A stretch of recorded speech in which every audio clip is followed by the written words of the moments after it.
세상에 떠도는 기묘한 괴담들. 첫 번째 이야기. 조선시대 선조 19년에 이양복이 실제로 겪었던 실화괴담.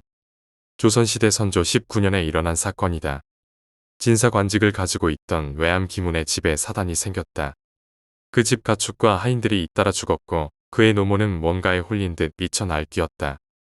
게다가 그의 아들 여물은 갑자기 열병으로 쓰러져 일어나지를 못했다. 수많은 의원들이 그를 살폈으나 고개만 흔들고 돌아갔다. 결국 기문은 사대부의 의를 깨고 용하다고 소문난 점쟁이 신막점을 불렀다. 신막점은 한참 점을 치더니만 심각한 소리로 얘기했다. 이 집에 원한 맺혀 죽은 처녀 귀신이 붙었습니다. 귀신을 쫓아낼 방법은 있는가? 기문의 질문에 점쟁이는 쉬이 말을 못하다가 재차 묻자 한숨을 내쉬며 말했다. 소인의 재주가 미쳐나여 이 귀신을 쫓아낼 방법이 없나이다. 대신 쫓아내 줄 사람은 아나이다. 점쟁이의 말에 기문이 반색하며 물었다. 누군가 그게? 이조정랑 중 백사라는 호를 쓰시는 분을 데려오면 됩니다. 백사라면 이양복 대감이 아닌가? 그분이 무슨 힘으로 귀신을 막을 수 있는가? 그분이라면 능히 막을 수 있을 겁니다. 오늘 원기가 나설 모양이니 어서 그분에게 연락을 하소서. 기문은 반신반의했지만 사람을 시켜 이조정랑을 불렀다. 잠시 후 저녁 노을이 질 무렵 백사 이양복이 도착했다. 이양복은 오성으로 유명하지만 오성은 관직 이름으로 이때는 백사라는 호로 호칭했다. 기문은 와주셔서 감사하다는 말과 자초지정을 설명했다. 말을 들은 이양복은 태연하게 점쟁이에게 물었다.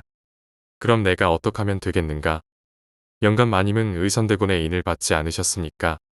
이양복이 젊을 때 억울하게 죽어 원귀가 된 의선대군의 원한을 달래줘서 잡귀를 다스리는 인을 받았지 않습니까? 웬만한 귀는 영감에게 접근조차 못할 것이니 여기서 이 집 자제분을 지켜주소서. 점쟁이의 말을 들은 이양복은 몸을 깨끗이 씻고 옷을 정갈하게 입은 채 조용히 앉아 있었다.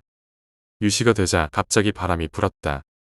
그러고 미쳐 누워있던 기문의 어머니가 벌떡 일어나더니 쉰 목소리로 말했다.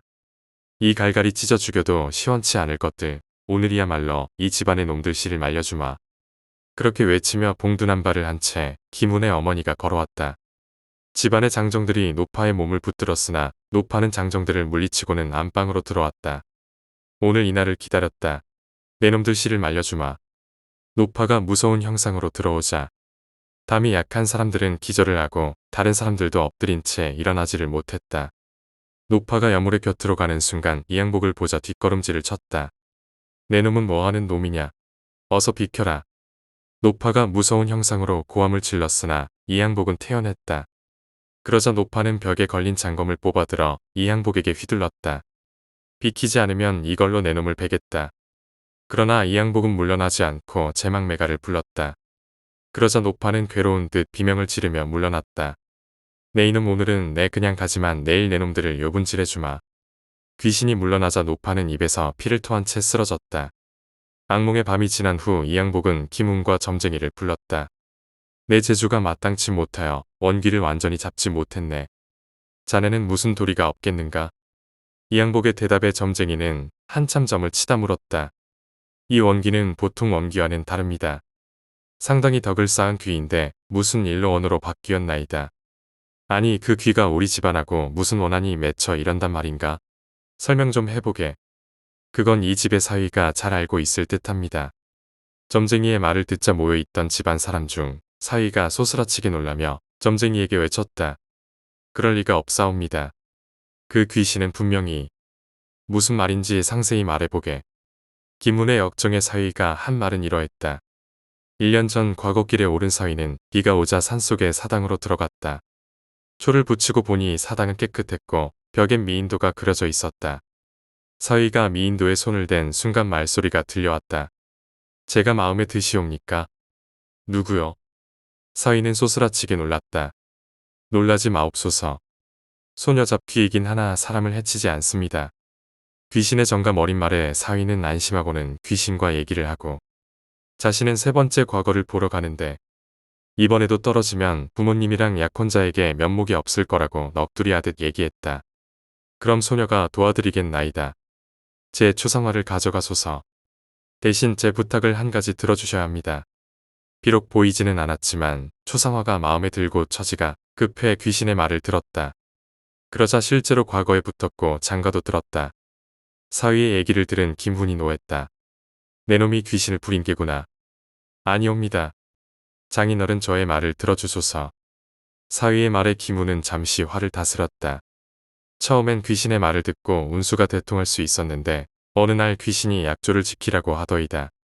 무슨 부탁이냐고 하니까 제 처남을 죽게 할 테니까 영혼 결혼식을 시켜달라고 하더이다. 도저히 안 될 말이라 박쥐고기를 양념을 해서 귀신한테 먹게 하니 귀신이 피를 흘리며 사라지기에 전 죽었는 줄 알았나이다. 사위의 말이 끝나자 점쟁이가 물었다. 서양과는 달리 동양에서는 박쥐를 천사라고 하여 성스럽게 여기고 귀신이 박쥐고기를 먹으면 죽는다는 얘기가 전해집니다. 아직 초상화를 들고 있어? 점쟁이의 말에 잠시 머뭇거리던 사위는 초상화를 내놓았다. 아직까지 귀신에게 홀렸구려. 초상화를 보아한데 원래 원기는 아닌 듯합니다. 단 죽을 뻔했던 원한 때문에 악귀가 됐습니다. 원래 박쥐고기를 먹으면 귀신은 죽기 마련인데 누군가 귀신을 치료한 듯합니다. 아니 누가 귀신을 치료할 수 있단 말인가? 김훈의 질문에 점쟁이는 잠시 한숨을 쉬며 말했다. 앞으로 수년 후 큰 난리가 일어날 때 조선을 위해 큰 역할을 할 사람들이 있사옵니다. 그중 한 명이라면 귀신을 치료할 수 있사옵니다. 그게 누군가? 이양복이 묻자 점쟁이는 어렵게 말을 했다. 이 얘기까지 하면 벌써 천기누설을 2번 하는 거라 제 목숨을 보전치 못할 것이니 제 자식들을 잘 보살펴 줄 거라고 약조해 주시옵소서. 김훈이 알았다고 고개를 끄덕이자 점쟁이는 2번 절하며 피를 토하며 말했다. 내의원 당사관 허준을 부르시옵소서. 쓰러진 점쟁이는 그대로 요절을 했다. 김훈은 점쟁이를 애석히 여기면서도 그의 아들을 살리기 위해 허준을 불렀다. 허준은 내의원에서 유이태한테 의학을 배우고 많은 업적을 남겼지만 서자 출신이라 이름이 알려지지 않았다. 허준이 당도하자 이양복이 혹시 귀신을 치료한 적 없냐고 묻자 허준은 놀라며 자초지정을 설명했다. 허준이 휴가를 받아 잠시 밖에서 자고 있을 때였다. 갑자기 서럽게 우는 듯한 소리가 들리자 허준이 의아의 문을 열자 아무것도 없는 허공에서 피가 떨어지고 있었다. 허준은 잠시 놀랐으나 곧 정신을 차리고 소리쳤다. 놀라지 마옵소서. 전 잡귀에 온데 박쥐고기를 먹었나이다. 부디 소녀를 가엾이 여겨 절 치료해 주옵소서. 아니 내가 무슨 재주로 보이지도 않는 귀신을 치료한단 말이오. 제가 벽에 제 모습을 그릴 테니 실로 진맥을 하여 주소서. 호 의원님밖에 못하는 일이옵니다. 그러고는 붓이 허공에 더듬어 벽에 뭘 그리는가 싶더니 순식간에 한 미인의 초상화가 그려졌다. 허준은 놀랐으나 곧 정신을 차리고 귀신의 초상화의 손목에 진맥을 대자 놀랍게도 숨소리가 느껴졌다. 그는 진맥을 따라 귀신의 몸에 감도는 나쁜 피를 뽑아내자 귀신은 감사하다며 언젠가 답례를 하겠다고 하며 사라졌다. 자초지정을 들은 이양복이 허준에게 초상화를 건네주며 물었다. 이것이 그 귀신의 모습인가? 초상화를 본 허준이 고개를 끄덕이자 이양복이 말했다. 자네의 치료는 의원으로선 훌륭하나 사람의 도리로서 잘못됐네. 벌써 애꿎은 사람이 수십 명 죽어갔네. 이 귀신을 물리칠 수 있도록 도와주게나. 이양복의 제2의 허준이 침통한 표정으로 고개를 숙여 대답했다. 그 후 시간이 흘러 우시가 되자 긴 봉두난 발에 칼을 든 원기가 모습을 드러냈다.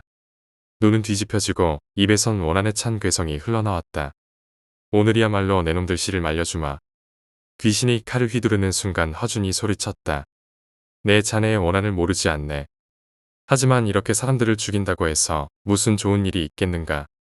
부디 원한을 잊은 채 좋은 곳으로 가게나. 허준의 간곡한 부탁에 귀신은 어쩌지도 못하다가 칼을 놓았다. 소녀가 아무리 미천한 원귀이지만 어찌 은인에게 칼을 들이대겠습니까? 소녀가 물러날 테니 6년 후 여물님이 억울하게 죽거든 소녀와 짝을 지어 주소서. 귀신이 이 말을 하고 절을 하며 사라지자 김우는 몹시 언짢아서 퉁명스럽게 알았다고 했다. 그 후 5년이 지나 김여물은 의주목사로 있다가 서인정철의 당으로 몰려 파옥되었다. 1년 후 임진왜란이 일어나자 신립의 부장으로 참전하였다가 죽음을 당했다. 이양복은 그의 시신을 수습해서 그를 사모하던 귀신과 영혼 결혼식을 시켜주었다고 한다. 두 번째 이야기, 여고의 기숙사 괴담. 제가 고등학교 다닐 때 일입니다. 당시 여고 기숙사라는 폐쇄적 조건 때문인지 기숙사에서는 귀신을 안 본 사람이 없을 정도였습니다. 자고 일어나면 천장은 멀쩡한데 바닥과 요에는 알 수 없는 피가 떨어진 모양 그대로 남아있거나 혼자 있던 방에서 거울을 보면 뒷자리에서 가만 서 있는 룸메이트. 물론 뒤를 돌아보면 아무도 없었습니다.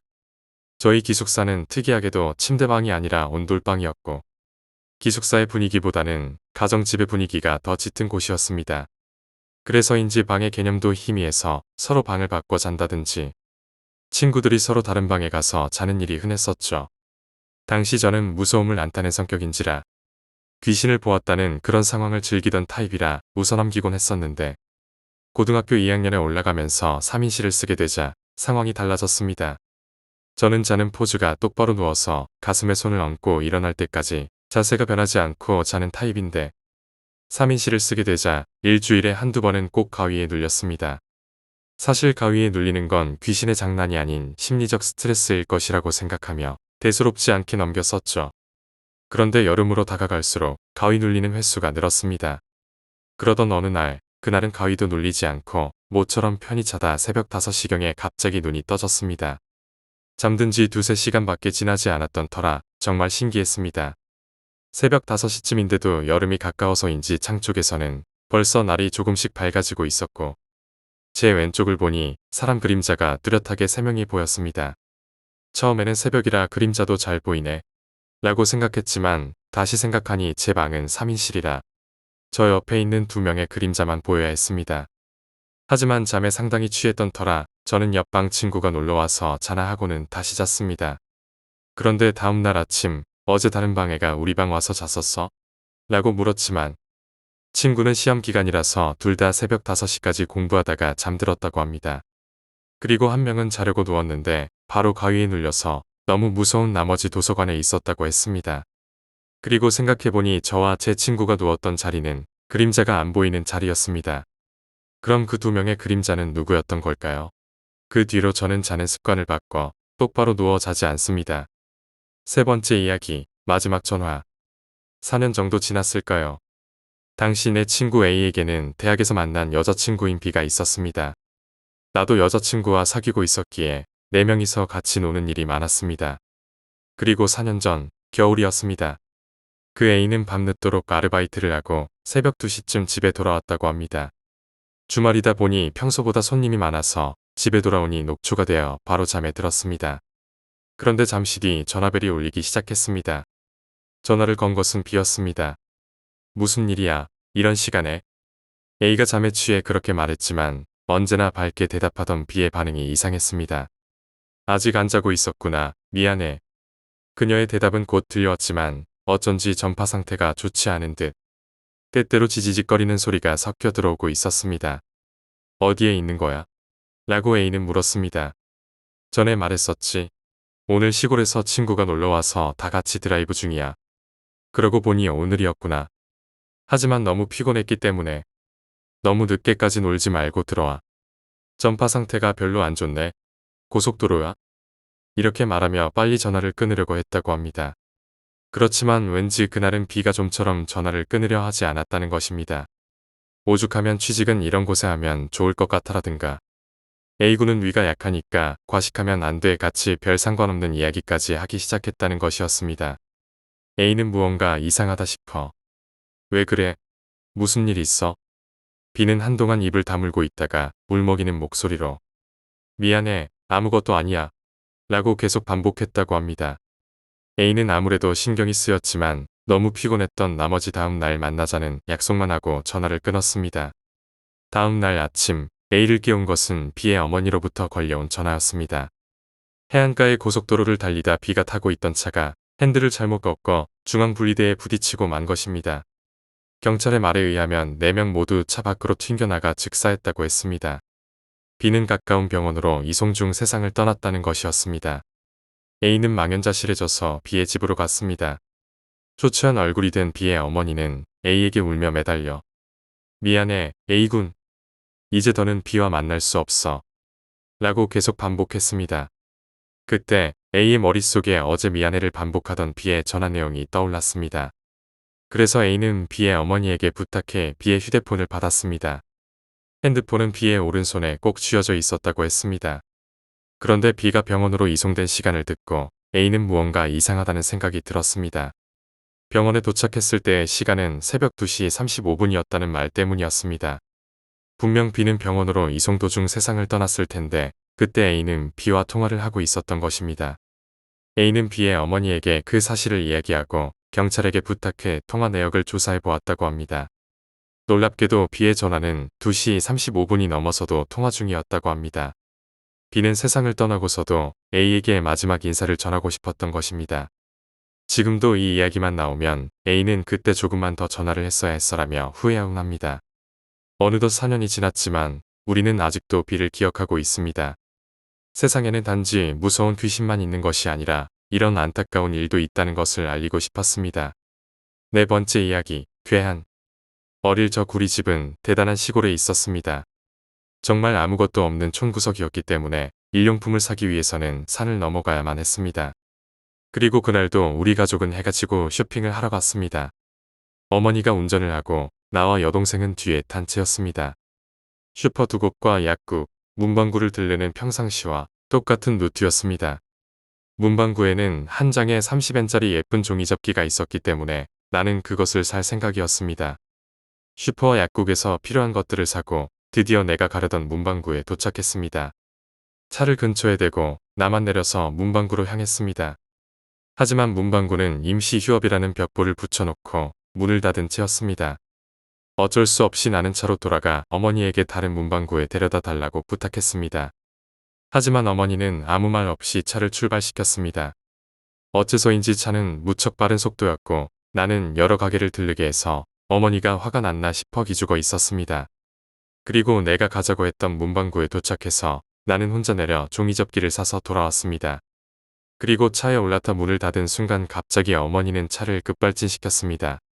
대로를 엄청난 스피드로 달려 교차로에서 차가 다니는데도 억지로 파고들어 유턴을 했습니다. 반쯤 패닉에 빠져 있는데 등 뒤에서 쾅하고 큰 소리가 났습니다. 뒤를 돌아보자 교차로에서 교통사고가 일어난 것이었습니다. 그렇지만 어머니는 차를 세우려고 하지 않았습니다. 겨우 집에 도착했을 때는 완전히 지쳐 있었습니다. 어머니 역시 얼굴이 새파래져서 배가 아파서 그랬어, 미안해 라고 말한 뒤 바로 잠자리에 드셨습니다. 그 후 나는 이 일을 잊어버렸지만 2년 뒤 여동생에게 진상을 듣게 되었습니다. 그날 여동생은 드라이브에 따라 나선 것이라 쇼핑에는 따라오지 않았고 계속 차 안에서 만화책을 읽고 있었습니다. 그런데 그러던 와중 이상한 것을 깨달았던 것입니다. 아까 전부터 계속 같은 차가 주변에 있다는 것을요. 자세히 보자 40대의 남자가 차에서 내리고 어머니와 내 뒤를 따라 약국에 들어가더라는 것이었습니다. 게다가 우리가 나오자 마치 따라오는 것처럼 그 남자도 바로 따라 나왔다고 합니다. 손에는 아무것도 없었습니다. 문방구에서 나만 혼자 내렸을 때 어머니에게 여동생은 그것을 말했다고 합니다. 하지만 자동차가 있으니까 괜찮다고 생각한 어머니는 별 생각 없이 나에게는 말하지 말라고만 했다고 합니다. 그리고 두 번째 문방구에서 또다시 내가 혼자 내렸을 때였습니다. 또 그 남자가 차에서 내려 문방구로 향했다는 것입니다. 그 남자야, 엄마. 언니가 위험해. 여동생이 그렇게 말하자 어머니는 언니가 타면 바로 출발할 거니까 안전벨트 매고 있으렴. 이라고 말하며 새파랗게 질린 얼굴로 시동을 걸었다는 것입니다. 내가 돌아오자 아니나 다를까 뒤에는 그 남자가 있었습니다. 그리고 자동차의 라이트에 비춰진 그 남자의 손에는 커터칼이 들려 있었다고 합니다. 어머니와 여동생은 할 말을 잃고 있다가 내가 차에 타자마자 바로 출발했던 것입니다. 여동생은 계속 그 남자를 보고 있었다고 합니다. 그는 곧바로 자신의 차에 타서 우리를 따라왔다고 합니다. 하지만 우리 차의 갑작스러운 유턴에 대응하지 못하고 그대로 교차로에서 맞은편 차와 충돌했던 것입니다. 지금 나는 대학생이고 안전하고 행복하게 살고 있습니다. 언제나 어머니와 여동생에게는 감사하는 마음을 가지고 있습니다. 운동신경도 전혀 없고 언제나 느리게 운전하던 어머니가 그날 보여줬던 모습을 떠올리면 정말 어머니는 무엇보다도 강하다는 생각을 하게 됩니다. 다섯 번째 이야기, 도토리. 내가 초등학생이었던 무렵의 이야기이다. 내 고향에서는 저녁이 되면 아이들에게 집에 돌아가라는 동네 방송이 나온다. 방송이라고는 해도 빨리 집에 돌아가거라 라는 무미건조한 것이 아니라 저녁 노을 작은 노을의 멜로디가 스피커에서 지지직거리며 울려 퍼지는 것이다. 그렇지만 한참 놀고 있는 아이들에게 그런 방송은 잡음일 뿐이었고 방송이 울려 퍼져도 날이 저물 때까지 노는 것이 일상이었다. 하지만 지금 와서 생각해보면 그 방송은 어른들의 경고였을 것이다. 나는 그날 혼자서 도토리를 줍고 있었다. 우리 마을에는 도로에서 조금만 벗어나면 바로 산이 있었다. 그 산은 아이들에게 거대한 놀이터와 같았다. 바삭거리는 낙엽을 밟으면서 나는 예쁜 도토리를 찾아 걷고 있었다. 하나를 찾으면 주저앉아 그것을 줍고 근처에서 또 도토리를 찾아냈다. 그런 식으로 나는 계속 깊은 산 속으로 들어가고 있었다. 나는 그때 도토리를 줍는 것에 완전히 몰두하고 있었다. 아이들은 종종 하나의 일에 집중하기 시작하면 주변엔 전혀 눈에 들어오지 않게 되곤 한다. 그날 나도 그런 상태였다. 멀리서 저녁 노을의 멜로디가 들려오기 시작했을 때도 나는 신경 쓰지 않고 있었다. 벌써 시간이 그렇게 됐나 싶으면서도 조금 더 주워야겠다는 생각으로 도토리를 계속 줍고 있었다. 얼마나 되었을까? 손에 든 비닐봉지에는 도토리가 가득 채워져 있었다. 나는 만족해서 자리에서 일어났다. 그리고 나는 그제야 주변이 어두워졌다는 것을 알아차렸다. 갑자기 차가운 바람이 내 겨드랑이를 스치고 지나갔다. 나는 갑자기 불안해지기 시작했다. 집에 돌아갈래. 무서움을 떨쳐내려고 나는 소리내서 말했다. 하지만 목소리는 떨리고 있었다. 그리고 집에 돌아가기 위해 발을 내딛었을 때 나는 내가 산에 어디에 있는지 모른다는 것을 알아차렸다. 도토리를 줍는 것에 열중한 나머진 내가 어디로 가는지도 모르고 있던 것이다. 그것은 나의 불안감을 더욱 가중시켰다. 따로 어디에 표시를 해둔 것도 아니었다. 산을 올라왔는지 내려왔는지도 모른다. 나는 한참을 생각하다 어느 동화를 떠올렸다. 헨젤과 그레텔 이야기였다. 빵을 뜯어서 표시를 하고 그것을 따라 돌아왔다는 이야기. 나는 거꾸로 도토리를 주워서 왔으니까 도토리가 없는 쪽으로 가기로 했다. 지금 생각하면 어리석은 생각이지만 당시의 나에게는 대단히 괜찮은 생각 같았다.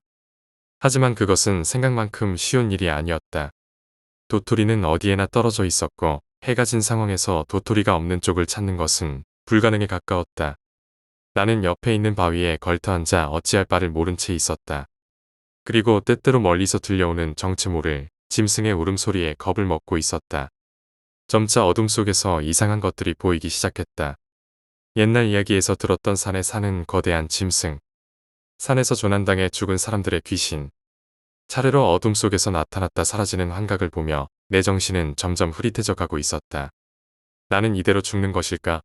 공복과 추위, 환각에 시달리던 나는 그런 생각까지 하고 있었다. 몽롱한 와중에 나는 무엇인가가 낙엽을 밟으며 걷고 있는 소리를 들었다. 나는 모든 신경을 귀에 집중해 소리를 들었다. 역시 무엇인가가 걷고 있다. 소리에서 그것이 내 발 달린 짐승의 것이 아니라는 것은 알 수 있었다. 그렇다면 인간인 것일까? 소리의 방향으로 시선을 돌렸지만 아무것도 보이지 않았다. 하지만 소리는 계속 들려왔다. 사람일까? 만약 사람이라면 등불 하나 없이 이 시간에 산길을 걸어 다닐 수 있을까? 그리고 도대체 이런 곳에서 무엇을 하는 것일까? 소리는 내가 있는 곳에서 10m 정도 떨어진 곳까지 다가왔다. 나는 정체 모를 것에 대한 공포를 느끼기 시작했다. 소리는 나는데 모습은 안 보인다. 나는 두려워서 반대편으로 도토리를 던져 그것의 주의를 끌기로 했다. 하지만 비닐봉지에 손을 댄 순간 부스럭거리는 소리가 크게 울려 퍼졌다. 그 순간 등골이 오싹해졌다. 방금 전까지 들려오던 발소리가 분명히 나를 향해 오고 있었다. 발소리는 눈 깜짝할 사이에 내 눈앞까지 도착했다. 그리고 내 주변을 빙글빙글 뛰며 돌기 시작했다. 주변의 풀들은 이리저리 흔들리며 거기에 무언가가 존재한다는 것을 보여주고 있었다. 나는 완전히 패닉에 빠졌다. 풀이 흔들리고 발소리가 들리는데 정체는 모습조차 보이지 않았다. 나는 소리도 못 내고 조용히 눈물을 흘렸다. 발소리는 점점 다가와서 흔들리는 풀이 내 몸에 부딪힐 정도가 되었다. 나는 여기서 죽는다. 막연히 드는 그 생각에 눈물은 점점 더 넘쳐 흘렀다. 나는 눈을 감고 이빨을 악문 채 죽음이 다가오는 것을 기다렸다. 얼마나 지났을까? 어째서인지 발소리는 사라졌다.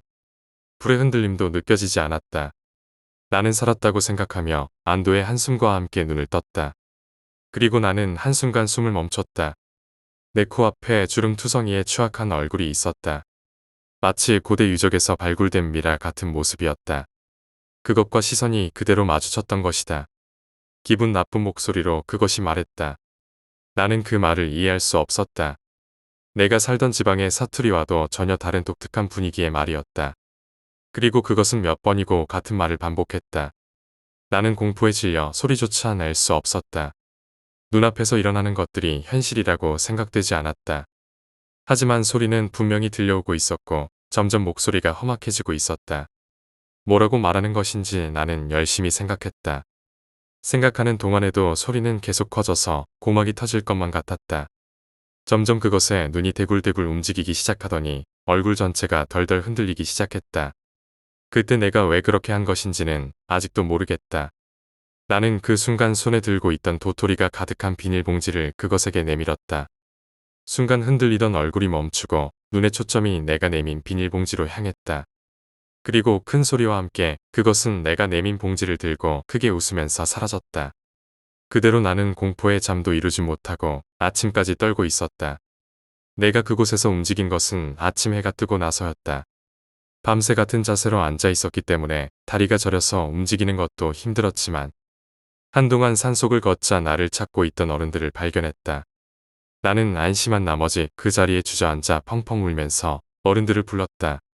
어른들에 이끌려 집으로 돌아오자 어머니는 밤새 울고 있었던 것인지 눈가가 부어 있었다. 아버지는 내 머리를 한 대 때린 뒤 울면서 나를 껴안았다. 머리는 아팠지만 드디어 집에 돌아왔다는 안도감이 느껴졌다. 나는 산에서 봤던 것을 부모님에게 이야기했지만 바보 같은 소리를 한다면 한 대 더 맞았다. 하지만 나중에 내가 산에서 봤던 게 무엇이었는지에 대해 마을 안에 소문이 돌면서 어떤 할아버지가 나를 찾아왔었다. 할아버지는 오래전부터 마을에 사시던 분으로 우리 마을의 역사에 관한 책을 쓰고 계신 분이었다. 나는 할아버지에게 내가 봤던 것을 자세히 얘기하고 그것이 무엇이었는지 여쭤봤다. 할아버지는 생긋 웃으면서 그것은 산신이라고 대답해 주셨다. 이 마을에서는 먼 옛날 가을에 수확을 거두면 산신에게 감사와 함께 내년의 풍년을 기원하며 공물을 바쳤다는 것이다. 나는 그때 도토리를 내밀었었다. 할아버지는 만약 그때 내가 도토리를 가지고 있지 않았다면 나를 곡물로 데려갔을지도 모른다고 말하셨다. 오래된 일이지만 지금도 가을이 돼서 해가 빨리 저물 때가 되면 그때 그 산신의 모습이 생각나곤 한다. 6번째 이야기, 조난자. 아는 사람에게 들은 이야기입니다. 25년가량 전 더운 여름이었습니다. 어떤 어선에서 구조 신호를 보내서 구조를 하기 위해 헬기가 출동했습니다. 현장은 바람이 강해 파고가 높고 강한 파도가 치고 있었다고 합니다. 그렇지만 다행히도 헬기는 전복한 어선과 근처에서 바다에 떠있는 승무원들을 금방 발견했습니다. 조난자는 총 4명. 갑작스러운 사고였던지 구명조끼를 입고 있는 사람은 1명뿐이었고 나머지는 그 사람에게 매달려 있었다고 합니다. 헬기에서는 즉시 구조활동에 들어갔지만 강풍과 파도 때문에 구조는 난항에 빠졌습니다. 결국 노력에도 불구하고 그 4명 중 누구도 구조할 수 없었다고 합니다. 그리고 며칠 뒤 구명조끼를 입은 남자의 익사체가 발견되었습니다. 그런데 수사 도중 이상한 점이 발견되었습니다. 사체로 발견된 어부는 그날 혼자서 배를 타고 고기잡이에 나섰다는 것이었습니다. 그렇다면 나머지 3사람은 어디에서 왔던 것일까요? 경찰은 혹시 다른 배가 주변에서 조난을 당했던 것이 아닐까 싶어 찾아봤지만 그 시각 주변 해역에는 그 배 한 척뿐이었습니다. 또한 행방불명이나 조난 신고도 들어온 사항이 없었습니다. 도대체 구조대가 보았던 나머지 3사람은 누구였을까요? 어쩌면 그 3사람은 가라앉지 않기 위해 구명조끼를 잡고 있던 것이 아니라 어부를 받아 밑바닥으로 끌어들이려고 하던 것일지도 모릅니다. 7번째 이야기, 고양이 선생님. 동네 잔칫날 형이랑 형의 선배에게 들은 이야기다. 그다지 모범생은 아니었던 형이 고등학교에 다닐 때 아지트로 삼고 있던 폐병원이 있었다. 지역에서는 심령 스팟으로 유명했지만 형보다 몇 기수 위의 선배들이 아지트로 사용하기 시작한 이후로는 담력을 시험하러 오는 사람은 사라져 버렸다고 한다. 병원의 안은 완전히 황폐해져서 정리는 하나도 되어 있지 않았다. 여기저기 진찰 도구나 서류가 널려 있어 마치 야반도주라도 한 것 같은 모양새였다. 어느 날 밤 형은 평소처럼 병원에서 시간을 보내고 있었다. 그러다 형이 혼자서 복도를 걷고 있는데 어떤 방에서 이리로 오세요라는 말이 들렸다고 한다. 무엇인가 싶어 문을 열었더니 그곳은 진찰실이었다. 그리고 방 가운데의 책상 위에는 고양이가 살짝 앉아 있었다는 것이다. 형이 누가 말한 것인가 싶어 갸우뚱거리고 있는데 부디 앉아주시지요라고 고양이가 말했다고 한다. 왜인지 모르겠지만 형은 진짜를 받아야지라는 생각이 들어 둥근 의자를 끌어와 고양이 앞에 앉았다고 한다. 고양이는 형의 건강 상태에 관해 여러 가지를 물었고 형은 하나하나 성실하게 대답했다. 문진이 끝나자 고양이는 형에게 당신 말이죠. 턱에 종양이 있네요. 이건 입원해야만 합니다. 라고 말했다. 네? 입원은 좀 곤란한데 라고 당황해서 대답했다고 한다. 그러자 고양이는 여러 가지 의학 용어를 말하면서 입원하도록 계속 설득했다고 한다. 형도 그 이야기를 듣다 보니 마음이 움직였고 어쩔 수 없다는 생각에 알겠습니다. 그럼 입원 수속을 부탁드릴게요. 그리고 바로 그때 문을 열고 선배가 들어왔다. 그 선배의 말에 의하면 복도를 걷고 있는데 문 안쪽에서 형의 목소리가 들렸다는 것이다. 혼잣말이라도 하는 건가 싶었지만 누군가의 이야기에 계속 장단을 맞추고 있는 것이었다고 한다. 하지만 상대방의 목소리가 들리지 않았기에 의심스러워서 문을 열었더니 의자에 앉아 고양이를 보고 이야기하는 형이 있었다는 것이다. 고양이는 선배의 모습을 보자 바로 도망쳐서 어둠 속으로 사라졌다. 형은 그 순간 정신이 들고 그제야 고양이가 말했다는 것과 자신이 진짜를 받은 것에 경악했다. 하지만 그날 밤은 그대로 아무 일도 없었고 형은 새벽에 집으로 돌아왔다.